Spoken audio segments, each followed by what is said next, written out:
Hey there, everybody. I'm Dr. J, and these are the WBER Alternative Milestones for the week of April 12th, and we're getting you caught up on those that you just heard from this past Tuesday. Right there, we had two albums celebrating their 5-year anniversaries on Tuesday. The first was the band Hidden in Plain View, their EP called Animal from 2015, and we heard the song Hunting the Hunter. That was the last thing that band ever released, unfortunately. But they were a band from a couple of hours south of here, just south of Williamsport in Pennsylvania. And before that, the Eels, their live album, Live at Royal Albert Hall, celebrated 5 years on Tuesday. The song I Like Birds came from that. And there is a DVD out of that entire performance, if that's something you're interested in.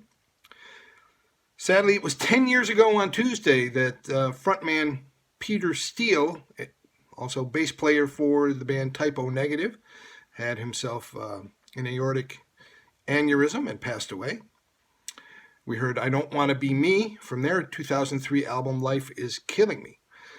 Funny little anecdote about Peter Steele. He was a very big dude. He's like 6'8", but he posed for the centerfold for Playgirl magazine back in 1995, and later he said that it was irritating because more dudes brought that magazine up for him to autograph than girls.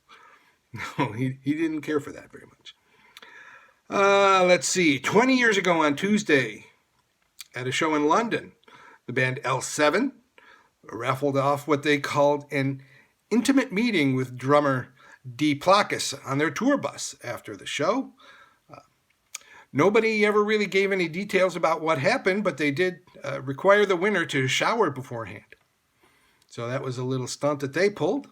We heard Pretend That We're Dead from their 1992 album, Bricks Are Heavy. Captain Obvious there. 40 years ago on Tuesday, Gary Newman, again being beheaded before his time, he released a video called The Touring Principle, a 45-minute concert video from his 79 tour. And that was the first commercially available rock and roll concert video on videocassette ever. So he started a whole thing. The recording of Remember I Was Vapor is what you just saw, and apparently Gary Newman used that as a promo for some upcoming shows he was doing in England at the time that they released that video. There was a whole recording, a live album released from that tour, but I couldn't find an official version of it, so that's what you got from that.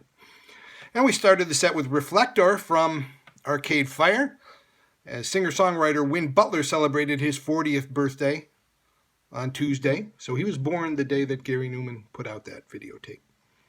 Last July, Butler finally realized his dream of getting his Canadian citizenship. He'd been trying for a while, but Canada has a rule about how much time you actually have to spend in the country before they'll grant you citizenship, and with his travel schedule and everything else, he had a lot of trouble meeting that one, but he finally did it, and they granted him Canadian citizenship. Yeah, so starting off our next set of alternative milestones from this past Wednesday, we've got 4 Non-Blondes.